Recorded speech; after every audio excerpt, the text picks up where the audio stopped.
that you all may have, and if you do, we are more than happy to answer them. If you have any questions at this time. The one question that's come forward again is it appears that the Obama administration has been backing the Muslim Brotherhood in recent months, and where do we all stand? It's very important, I think, for the people of Egypt to know that we have differences of opinion in our country as well. And that's why we're here before these microphones, because we wanted the people of Egypt to know. You have very strong voices in the United States Congress that want to stand with the goal that you have of living for a good life for your children here in a growing nation that is going to see more freedom, more jobs, and more prosperity. We're here for you, and we agree with that. And there are other members of Congress that share that same belief because, again, we have that common enemy in the terrorists who've shown themselves so recently in the form of the Muslim Brotherhood. The point is, we don't have a choice. They must be defeated because otherwise their goal will be to come in and to continue the tyranny that we saw most recently here in Egypt. They must be defeated. You've already taken that first step to defeat them. As my colleague Louis Gohmert said, you were 30 million strong in the streets. For each one of us, we were cheering in front of our televisions back home in the United States. We watched you on June 30th. We watched you on July 3rd. We were cheering for you. People across the United States were saying, finally, a second chance for Egypt, a new day for Egypt and for the children of Egypt. This is what we want for you. And you need to know that our resolve is going to stand. And it is firm. We are for standing with you.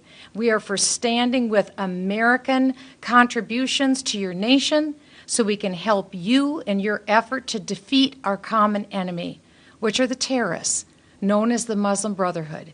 Because again, we don't misunderstand this enemy. We don't underestimate this enemy. We know the real facts of this enemy, and we're willing to stand up with you in partnership and look this enemy in the eye and make sure this terrorism is defeated. Why? So that one day this bloodshed will finally come to an end. And one day the children of Egypt will know peace. They will have jobs. They will have a good home. And then they can have dreams for their children as well. And so we thank you. And if my colleagues have something else to add. Congressman Bachmann, would you express for the three of us whether we believe there was a small military coup or whether this was something much different? This is a very important question, whether or not what happened by all of you, the Egyptian people, the 30 million who gathered in the streets to cry out again for freedom, was this a coup or was this a continuation of the revolution? Our opinion, my opinion, is that this was not a coup. This was merely a time when the people of Egypt gave their voice loud and clear, beginning and continuing the revolution that began originally in Tahrir Square. You are people who love liberty, and you are a people with a 7,000-year history that we respect and that we admire. You have also established a peace treaty for 30 years or more in this region that has allowed this region to know more peace. You need to know, too, that we don't always agree, as I said, with our own government. But you need to know that we settled these differences. We settled them peacefully, without bloodshed in the United States. And we know and believe that Egypt will have that day as well. American businesses want to do business here in Egypt. We want to help grow. We want to help encourage the Chamber of Commerce here in Egypt. Again, we believe that all of the world will be better off. We believe that America will be better off if Egypt knows peace. Thank you, Michelle. As I listened to the meetings today, I reflected, yes, upon the influence of George Washington in the early history of our country and the comparison with General al-Sisi. But also, this other thought occurred to me, and the question is, did the people of Egypt, with the support of the military, have the right to throw off the Morsi government, which was elected? And I went to the Declaration of Independence in it accompanies the United States Constitution, which I carry in my pocket every day that I wear a jacket. It's nice to have it handy today because in 1776, our founding fathers wrote a message that I think will resonate to the Egyptian people and the leaders here in Egypt. And it says clearly this: we hold these truths to be self-evident, that all men are created equal, and that they are endowed by their Creator with certain unalienable rights, and that among these are life, liberty, and the pursuit of happiness. Now, this is the focus part, that to secure these rights, governments are instituted among men, deriving their just powers from the consent of the governed. That would be the Egyptian people here. That whenever any form of government becomes destructive of these ends, it is the right of the people to alter or abolish it and to institute new government, laying its foundation on such principles and organizing its powers in such form as to them shall seem most likely to affect their safety and happiness. And it continues, it is their right, it is their duty, when they're under despotism, to throw off such government and to provide new guards for their future security, the necessity of which constrains them to alter their former systems of government. This was the vision of the founding fathers of the United States of America. They had to throw off the despotism of King George and the British Crown, and they shaped a country on a constitution that recognized that our rights come from God, that they're individual rights, and it's the people that empower the government. And I pray that that's the direction that Egypt goes. You've made a big step in the right direction. This is so encouraging to be here in Cairo today and to see this and hear this from the leaders we've met with today and to talk with some people that have flowed through this hotel and around this city.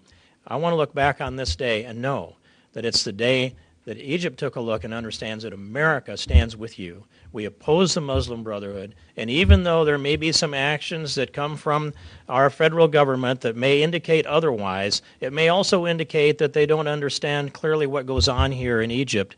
The Arab Spring that started about a year and a half ago broke the wrong way for free people in the world in every instant that I can name. Boy, did it turn in the right direction here a month ago in Egypt. God bless you all. We Americans stand with you and against the Muslim Brotherhood. Thank you. Just well put. I also want to mention that we have met and had conversations both in person and by phone with members of the American Egyptian Chamber of Commerce, one of whom is with us now. And the business community is supportive of what is happening, of the steps being taken of an interim government until the proper elections can be held, and doing business and seeing the economy grow. And so that is all a very favorable thing. But it is also important to understand, as I mentioned in quoting Thomas Paine, no one, if a government is going to be a good government where the rule of law applies across the board, that no one is above the law, that even when a president oversteps his boundaries and begins to usurp powers that are not his, or to do other actions that are completely inappropriate for a president, then since there was no provision in the Egyptian constitution for impeachment, the people did what they had to do.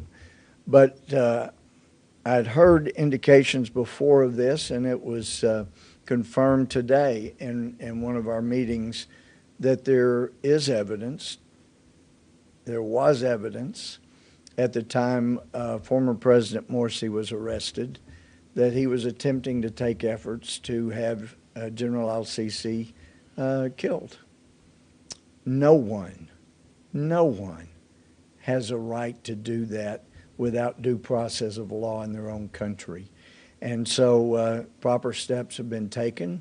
I have no doubt after our conversations today that in due course and proper time that former President Morsi will have a chance to defend himself against allegations that have been charged already. There'll probably be others that will be forthcoming. And we'll see how the rule of law applies in Egypt. But I'm very encouraged.